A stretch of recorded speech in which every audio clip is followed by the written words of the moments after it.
ವರಾಯಿ ದೇವಿಗೆ ಹುಣ್ಣಿಮೆ, ಅಮಾವಾಸ್ಯೆ ಹಾಗೂ ಅಷ್ಟಮಿ, ಪಂಚಮಿ ದಿನಗಳು ಅಮ್ಮನಿಗೆ ವಿಶೇಷ ದಿನಗಳು. ಇಂತಹ ದಿನಗಳಲ್ಲಿ ಅವರಿಗೆ ಹೆಚ್ಚು ಶಕ್ತಿ ಇರುತ್ತದೆ. ಹಾಗಾಗಿ ವರಾಯಿ ದೇವಿಯನ್ನು ನೆನೆದು ಈ ನಂಬರನ್ನು, ಈ ಸಂಖ್ಯೆಯನ್ನು ಬರೆದು, ವರಾಯಿ ದೇವಿಯ ಮೂಲ ಮಂತ್ರವನ್ನು ಬರೆದು, ಈ ಮಂತ್ರ ತುಂಬನೇ ಪವರ್ಫುಲ್ ಆದಂತಹ ಮಂತ್ರ. ಈ ಮಂತ್ರವನ್ನು ರಹಸ್ಯವಾಗಿ ಬರೆದು ನಿಮ್ಮ ವಾಲೆಟ್ ಅಥವಾ ಜೇಬುಗಳಲ್ಲಿ ಇಟ್ಟುಕೊಳ್ಳುವುದರಿಂದ ಅದು ಬೇಕಾದಷ್ಟು ಹಣವನ್ನು ಆಕರ್ಷಣೆ ಮಾಡುತ್ತೆ. ನಿಮಗೆ ಹಣ ಯಾವಾಗ ಬೇಕು ಅನ್ನಿಸುತ್ತೆ ಆವಾಗೆಲ್ಲ ದುಡ್ಡು ಬರುತ್ತೆ. ಸ್ನೇಹಿತರೆ, ಈ ಹಣವನ್ನು ಆಕರ್ಷಣೆ ಮಾಡುವಂತಹ ಶಕ್ತಿ ಈ ಸಂಖ್ಯೆಗೆ ಮತ್ತು ಈ ಮಂತ್ರಕ್ಕೆ ಇದೆ. ಹಾಗಾಗಿ ನೀವು ತಪ್ಪದೇ ಈ ಒಂದು ಸಣ್ಣ ಕೆಲಸವನ್ನು ಮಾಡುವುದರಿಂದ ನಿಮ್ಮ ಹಣದ ಸಮಸ್ಯೆ ಬಗೆಹರಿಯುತ್ತೆ. ಹಣ ಎನ್ನುವುದು ತುಂಬನೇ ಇಂಪಾರ್ಟೆಂಟ್. ಯಾರಿಗೆ ಹಣ ಬೇಡ ಹೇಳಿ? ಚಿಕ್ಕವರಿಂದ ಹಿಡಿದು ವಯಸ್ಸಾದವರಿಗೂ ಕೂಡ ಎಲ್ಲರಿಗೂ ಹಣ ಬೇಕೇ ಬೇಕು. ಹಣ ಇಲ್ಲವೆಂದರೆ ಈ ಪ್ರಪಂಚದಲ್ಲಿ ಏನೂ ಆಗುವುದಿಲ್ಲ ಸ್ನೇಹಿತರೆ. ದಿನನಿತ್ಯದ ಪ್ರತಿಯೊಂದಕ್ಕೂ ಈ ಒಂದು ದುಡ್ಡು ಬೇಕೇ ಬೇಕು. ಬೆಳಗ್ಗೆ ಎದ್ದರೆ ಹಾಲಿನಿಂದ ಹಿಡಿದು ರಾತ್ರಿ ಊಟದವರೆಗೆ ಪ್ರತಿಯೊಂದಕ್ಕೂ ಹಣ ಬೇಕು. ಹೊರಗಡೆ ಬಾಯಾರಿಕೆ ಆಗಿದೆ ಎಂದರೆ ನೀರು ಕುಡಿಯಲು ಕೂಡ ದುಡ್ಡು ಇರಲೇಬೇಕು. ಯಾರು ಏನನ್ನು ಪುಕ್ಕಟೆಯಾಗಿ ಕೊಡುವುದಿಲ್ಲ. ಮನೆ ಖರೀದಿಸಲು, ಬಾಡಿಗೆ ಕೊಡಲು, ಸೈಟು ಖರೀದಿಸಲು, ವಿದ್ಯಾಭ್ಯಾಸಕ್ಕೆ, ಮನೆ ದಿನಸಿ ಸಾಮಾನಿಗೆ ಪ್ರತಿಯೊಂದಕ್ಕೂ ಹಣ ಬೇಕೇ ಬೇಕು. ನೀರಿಲ್ಲದಿದ್ದರೆ ಭೂಮಿಯ ಮೇಲೆ ಬದುಕು ಅಸಾಧ್ಯ ಎಂಬ ಮಾತು ಮೊದಲಿತ್ತು. ಆದರೆ ಈಗ ಹಣವೇ ಇಲ್ಲದಿದ್ದರೆ ಭೂಮಿಯ ಮೇಲೆ ಬದುಕು ಅಸಾಧ್ಯ ಎಂಬುವ ಮಾತು ಈಗ ರೂಢಿಯಲ್ಲಿದೆ. ಹಾಗಾಗಿ ನಾನು ಹೇಳುವ ಈ ಉಪಾಯವನ್ನು ಮಾಡಿದರೆ ನಿಮಗೆ ಖಂಡಿತ ಹಣದ ಸಮಸ್ಯೆ ಬಗೆಹರಿಯುತ್ತೆ. ಹಣವನ್ನು ಆಕರ್ಷಣೆ ಮಾಡುವುದಕ್ಕೆ ಈ ಸಂಖ್ಯೆಯ ಜೊತೆಗೆ ವರಾಯಿ ದೇವಿಯ ಮಂತ್ರವನ್ನು ಬರೆದು ಇಟ್ಟುಕೊಳ್ಳಬೇಕು. ಇದು ತುಂಬ ಒಳ್ಳೆಯ ಮಂತ್ರ ಮತ್ತು ಇದರ ಪರಿಣಾಮ ನಿಮಗೆ ತಿಳಿಯುತ್ತದೆ. ನಂಬಿಕೆ ಮುಖ್ಯ. ಜೀವನದಲ್ಲಿ ಹಣವನ್ನು ಆಕರ್ಷಣೆ ಮಾಡುವುದಕ್ಕೆ ಈ ಸಂಖ್ಯೆಯ ಜೊತೆಗೆ ವರಾಯಿ ದೇವಿಯ ಮೂಲ ಮಂತ್ರವನ್ನು ಬರೆದು ಇಟ್ಟುಕೊಳ್ಳಬೇಕು. ಇದು ತುಂಬ ಒಳ್ಳೆಯ ಮಂತ್ರ ಮತ್ತು ಇದರ ಪರಿಣಾಮ ಕೂಡ ತುಂಬನೇ ಇದೆ. ನಂಬಿಕೆ ಇಟ್ಟು ಮಾಡಿ. ಮೊದಲಿಗೆ ಮಾನವರಿಗೆ ನಂಬಿಕೆ ತುಂಬ ಮುಖ್ಯ. ಜೀವನದಲ್ಲಿ ನಂಬಿಕೆ ಇಟ್ಟು ಏನನ್ನು ಮಾಡಿದರೂ ಅದು ಖಂಡಿತ ಫಲ ಸಿಕ್ಕೇ ಸಿಗುತ್ತದೆ. ಆಗುತ್ತದೆಯೇ ಇಲ್ಲವೋ ಎಂದು ಸಂದೇಹದಿಂದ ಏನನ್ನೇ ಮಾಡಿದರೂ ಅದು ಖಂಡಿತ ಆಗುವುದಿಲ್ಲ. ತಾಯಿ ನನ್ನನ್ನು ಕಾಪಾಡುತ್ತಾಳೆ ಎಂಬ ನಂಬಿಕೆ ಇಟ್ಟು ಪ್ರಾರ್ಥಿಸಿದರೆ ಖಂಡಿತ ವರಾಯಿ ತಾಯಿ ನಿಮ್ಮನ್ನು ಕಾಪಾಡುತ್ತಾಳೆ. ದೃಢವಾದ ನಂಬಿಕೆ ಇಟ್ಟು ತಾಯಿಯನ್ನು ಪ್ರಾರ್ಥಿಸುತ್ತಾ ಒಂದು ಹಾಳೆಯಲ್ಲಿ ಒಂದು ಕಡೆ ಈ ಶಕ್ತಿಯುತವಾದ ಮತ್ತು ಆಕರ್ಷಿತವಾದ ಈ ಮಂತ್ರವನ್ನು ಬರೆದು ಇನ್ನೊಂದು ಕಡೆ ಅಮ್ಮನ ಈ ಪವರ್ಫುಲ್ ಆದಂತಹ ಮೂಲ ಮಂತ್ರವನ್ನು ಬರೆದು ಇಟ್ಟುಕೊಂಡರೆ ಖಂಡಿತವಾಗಿಯೂ ನಿಮಗೆ ಹಣದ ಸಮಸ್ಯೆ ಬಗೆಹರಿಯುತ್ತದೆ. ಮನೆಯಲ್ಲಿ ಎಷ್ಟು ಜನ ಇದ್ದೀರೋ ಅಷ್ಟು ಜನ ಕೂಡ ಬರೆದು ಇಟ್ಟುಕೊಳ್ಳಬಹುದು. ಯಾವಾಗಲೂ ನಾವು ಹಸಿರು ಬಣ್ಣದ ಪೆನ್ನಿನಲ್ಲಿ ಬರೆದು ರಹಸ್ಯವಾಗಿ ನಿಮ್ಮ ಜೇಬಿನಲ್ಲಿ ಇಟ್ಟುಕೊಳ್ಳಬೇಕು ಸ್ನೇಹಿತರೆ. ಹಣದ ಆಕರ್ಷಣೆಗೆ ಸಂಬಂಧಪಟ್ಟ ಯಾವುದೇ ನಂಬರ್ ಬರೆಯಬೇಕು ಎಂದರೂ ಕೂಡ ಹಸಿರು ಬಣ್ಣದಲ್ಲೇ ಬರೆದು ಇಟ್ಟುಕೊಳ್ಳಬೇಕು. ಏಕೆಂದರೆ ಕುಬೇರ ಕುಂಕುಮವೂ ಕೂಡ ಹಸಿರು ಬಣ್ಣದ್ದೇ ಆಗಿರುತ್ತದೆ. ಹಣವನ್ನು ಆಕರ್ಷಣೆ ಮಾಡುವ ಶಕ್ತಿ ಹಸಿರು ಬಣ್ಣಕ್ಕಿರುತ್ತದೆ. ಇದನ್ನು ಬರೆಯುವ ಸಮಯ ಒಂದು ಸಂಜೆ ಅಥವಾ ಗೋಧೂಳಿ ಲಗ್ನದಲ್ಲಿ ಬರೆಯಬಹುದು ಅಥವಾ ರಾತ್ರಿ ಮಲಗುವ ಸಮಯದಲ್ಲಿ ಬರೆಯಬಹುದು. ಇದನ್ನು ದೇವರ ಮನೆಯಲ್ಲಿ ಕುಳಿತುಕೊಂಡು ಬರೆಯಬೇಕು. ಹೆಂಗಸರು ಮುಟ್ಟಿನ ಸಮಯದಲ್ಲಿ 9 ದಿನಗಳ ಕಾಲ ಬರೆಯಬಾರದು ಮತ್ತು ಮಾಂಸಾಹಾರ ಖಾದ್ಯಗಳನ್ನು ತಿಂದು ಬರೆಯಬಾರದು. ಬರೆಯುವ ಸಮಯದಲ್ಲಿ ದೇವರ ಮನೆಯಲ್ಲಿ ಕುಳಿತು ಒಂದು ತುಪ್ಪದ ದೀಪವನ್ನು ಹಚ್ಚಬೇಕು. ಒಂದು ಬಿಳಿ ಹಾಳೆ ತೆಗೆದುಕೊಂಡು ಹಸಿರು ಬಣ್ಣದ ಪೆನ್ನನ್ನು ತೆಗೆದುಕೊಳ್ಳಬೇಕು. ಇಷ್ಟಿದ್ದರೆ ಸಾಕು. ಈ ಒಂದು ಪರಿಣಾಮಕಾರಿ ಉಪಾಯವನ್ನು ಮಾಡಿಕೊಳ್ಳಬೇಕು.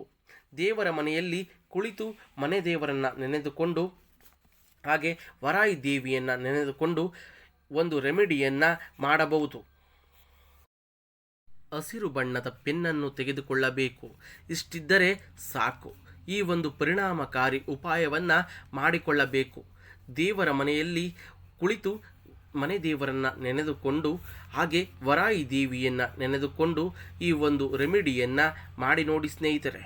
ಸಂಖ್ಯೆ ಹೀಗಿದೆ ನೋಡಿ: 1 0 0 0 0 0 ಒಟ್ಟು 5 0 ಸ್ನೇಹಿತರೆ.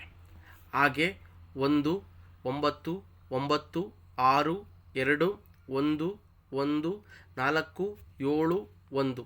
ಹಾಗೆ ಇದನ್ನು ಮೇಲೆ ಕೆಳಗೆ ಬರೆಯಬೇಕು. ಅದರ ಹಿಂದೆ ವರಾಯಿ ದೇವಿಯನ್ನು ನೆನೆದು ಅವರ ಮೂಲ ಮಂತ್ರವನ್ನು ಬರೆಯಬೇಕು. ಮಂತ್ರ ಹೀಗಿದೆ: ಓಂ ಐಂ ರೀಂ ಶ್ರೀಂ ಶ್ರೀ ಮಾತ್ರೇ ನಮಃ. ಒಂದು ಕಡೆ ಸಂಖ್ಯೆಯನ್ನು ಬರೆದು ಅದು ಸಂಖ್ಯೆ 1 0 0 0 0 ಒಟ್ಟು 5 0 ಬರೆದು ಅದರ ಕೆಳಗೆ 1 9 9 6 2 1 1 4 7 1 ಅನ್ನು ಬರೆದು ಅದರ ಹಿಂದೆ ತಾಯಿಯ ಮೂಲ ಮಂತ್ರವನ್ನು ಬರೆಯಬೇಕು. ದೇವರ ಮನೆಯಲ್ಲಿ ಕುಳಿತು ಬರೆದ ನಂತರ ತಾಯಿ ವರಾಯಿ ದೇವಿಯನ್ನು ನೆನೆದು ಅವಳನ್ನು ದೃಢವಾಗಿ ನಂಬಿ ಬರೆದು ಇಟ್ಟುಕೊಳ್ಳಬೇಕು. ಎಷ್ಟು ದಿನ ಈ ಚೀಟಿ ಚೆನ್ನಾಗಿ ಇರುತ್ತೋ ಅಷ್ಟು ದಿನ ಇಟ್ಟುಕೊಳ್ಳಬಹುದು. ಅಕಸ್ಮಾತ್ ಈ ಹಾಳೆ ಏನಾದರೂ ಹರಿದು ಹೋದರೆ ಅದನ್ನು ಯಾವುದಾದರೂ ಹರಿಯುವ ನೀರಿನಲ್ಲಿ ಬಿಟ್ಟು ಬಿಡಬೇಕು. ಹಸಿರು ಗಿಡಕ್ಕೆ ಹಾಕಿ ಬೇರೆ ಇದನ್ನು ಬರೆಯಬೇಕು. ಇಷ್ಟೇ ದಿನ ಇಟ್ಟುಕೊಳ್ಳಬೇಕು ಎಂದೇನೂ ಇಲ್ಲ. ಈ ಸಂಖ್ಯೆಗೆ ಹಣವನ್ನು ಆಕರ್ಷಣೆ ಮಾಡುವ ಶಕ್ತಿ ಇದೆ. ಹಣದ ಅವಶ್ಯಕತೆ ಇದ್ದಾಗ ಈ ಒಂದು ರೆಮಿಡಿಯನ್ನು ಮಾಡಿ ನೋಡಿ ಸ್ನೇಹಿತರೆ. ವರಾಯಿ ದೇವಿಯನ್ನು ನೆನೆದು ಈ ಮಂತ್ರವನ್ನು ದೇವರ ಮನೆಯಲ್ಲಿ ಕುಳಿತು 21 ಬಾರಿ ಹೇಳಿಕೊಳ್ಳಬೇಕು. ಏಕೆಂದರೆ ಇದು ತುಂಬನೇ ಪವರ್ಫುಲ್ ಆದಂತಹ ಮೂಲ ಮಂತ್ರ. ಇದರ ಪರಿಣಾಮ ಹೆಚ್ಚಾಗಿ ಇರುತ್ತದೆ. ಅಮ್ಮನನ್ನು ನೆನೆದು ಮೂಲ ಮಂತ್ರ ಹಾಗೂ ಈ ಸಂಖ್ಯೆಯನ್ನು ಎರಡನ್ನೂ 21 ಬಾರಿ ಹೇಳಬೇಕು.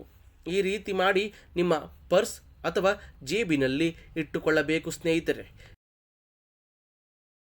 ಈ ರೀತಿ ಮಾಡಿ ನೋಡಿ, ನಿಮ್ಮ ಪರ್ಸ್ ಅಥವಾ ಜೇಬಿನಲ್ಲಿ ಇಟ್ಟುಕೊಳ್ಳಿ ಸ್ನೇಹಿತರೆ.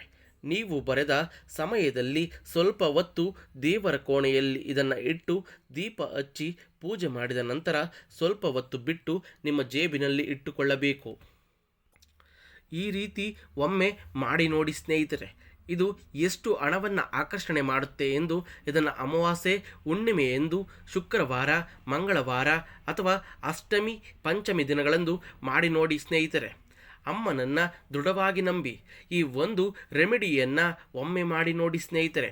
ಇದರ ಪ್ರಯೋಜನ ಎಷ್ಟು ಬೇಗ ಆಯಿತು ಎಂಬುದನ್ನು ನೀವೇ ಹೇಳುತ್ತೀರಾ. ಇದರಿಂದ ನಿಮ್ಮ ಹಣದ ಸಮಸ್ಯೆ ಬೇಗನೆ ತೀರಿ ಹೋಗುತ್ತೆ. ಈ ಮಂತ್ರ ಮತ್ತು ಸಂಖ್ಯೆ ಹಣವನ್ನು ಖಂಡಿತವಾಗಿ ಆಕರ್ಷಣೆ ಮಾಡುತ್ತೆ. ವರಾಯಿ ದೇವಿಯು ತುಂಬ ಶಕ್ತಿಯುತವಾದ ದೇವತೆ. ಅವರು ನಂಬಿದವರನ್ನು ಅಥವಾ ಕೆಲಸಕ್ಕೆ ಕೈ ಹಾಕಿ ಅಮ್ಮನನ್ನು ಪ್ರಾರ್ಥನೆ ಮಾಡಿದವರನ್ನು ಎಂದೂ ಕೈ ಬಿಡುವುದಿಲ್ಲ. ಅಮ್ಮ ತುಂಬ ಪವರ್ಫುಲ್ ಆದಂತಹ ದೇವಿ. ವರಾಯಿ ತಾಯಿಗೆ ಭಕ್ತರು ಕಷ್ಟ ಎಂದು ಬೇಡಿಕೊಂಡರೆ ಸಾಕು, ಅಮ್ಮನವರು ಅವರ ಕಷ್ಟಗಳನ್ನು ಶೀಘ್ರವೇ ತೀರಿಸುತ್ತಾರೆ. ಅವರನ್ನು ಅಂದರೆ ವರಾಯಿ ತಾಯಿಯನ್ನು ನೆನೆದು ಮನೆಯಲ್ಲಿಯೇ ದೀಪವನ್ನು ಹಚ್ಚಿ ದೀಪದಲ್ಲೇ ಆ ತಾಯಿಯನ್ನು ಕಾಣುತ್ತಾ ಭಯ ಭಕ್ತಿಯಿಂದ ಶ್ರದ್ಧೆಯಿಂದ ಆರಾಧಿಸುತ್ತಾ, ಅಮ್ಮ ನನಗೆ ತುಂಬ ಕಷ್ಟ ಇದೆ, ನನ್ನ ಹಣದ ಸಮಸ್ಯೆ ನಿವಾರಿಸು ಎಂದು ಬೇಡಿಕೊಂಡರೆ ಸಾಕು, ಅಮ್ಮ ನಿಮಗೆ ನಿಮ್ಮ ಎಲ್ಲ ಕಷ್ಟಗಳನ್ನು ಬೇಗ ತೀರಿಸುತ್ತಾಳೆ. ಅಮ್ಮನವರಿಗೆ ಮಂಗಳವಾರ, ಶುಕ್ರವಾರ, ಅಮಾವಾಸ್ಯೆ, ಪೌರ್ಣಿಮೆ, ಪಂಚಮಿ, ಅಷ್ಟಮಿಯಂತಹ ದಿನಗಳಲ್ಲಿ ಅವರಿಗೆ ಶ್ರೇಷ್ಠವೂ ಹೌದು. ಹಾಗೆಯೇ ಇಂತಹ ದಿನಗಳಲ್ಲಿ ಅಮ್ಮನವರಿಗೆ ಹೆಚ್ಚು ಶಕ್ತಿ ಇರುತ್ತದೆ. ಹಾಗೆ ಸ್ನೇಹಿತರೆ, ಅಮ್ಮನನ್ನು ಭಕ್ತಿ ಶ್ರದ್ಧೆಯಿಂದ ನಿಮ್ಮ ಹಣದ ಸಮಸ್ಯೆಯನ್ನು ಅಮ್ಮನ ಬಳಿ ಹೇಳಿಕೊಂಡು ನಾನು ತಿಳಿಸಿರುವಂಥ ಈ ಮಂತ್ರವನ್ನು ಒಂದು ಸಾರಿ ಬರೆದು ನೋಡಿ ಸ್ನೇಹಿತರೆ. ನಾವು ದೃಢವಾಗಿ ನಂಬಿಕೆ ಇಟ್ಟು ಮಾಡಿದ ಕೆಲಸ ಯಾವುದೇ ಕಾರಣಕ್ಕೂ ಮೋಸ ಆಗುವುದಿಲ್ಲ ಸ್ನೇಹಿತರೆ. ನಾವು ನಂಬಿಕೆ ಇಟ್ಟು ಮಾಡಿದಂಥ ಕೆಲಸದಲ್ಲಿ ಖಂಡಿತವಾಗಿಯೂ ಫಲ ಸಿಕ್ಕೇ ಸಿಗುತ್ತದೆ. ಮೊದಲು ಮಾನವರಿಗೆ ನಂಬಿಕೆ ಎನ್ನುವುದು ತುಂಬ ಮುಖ್ಯ.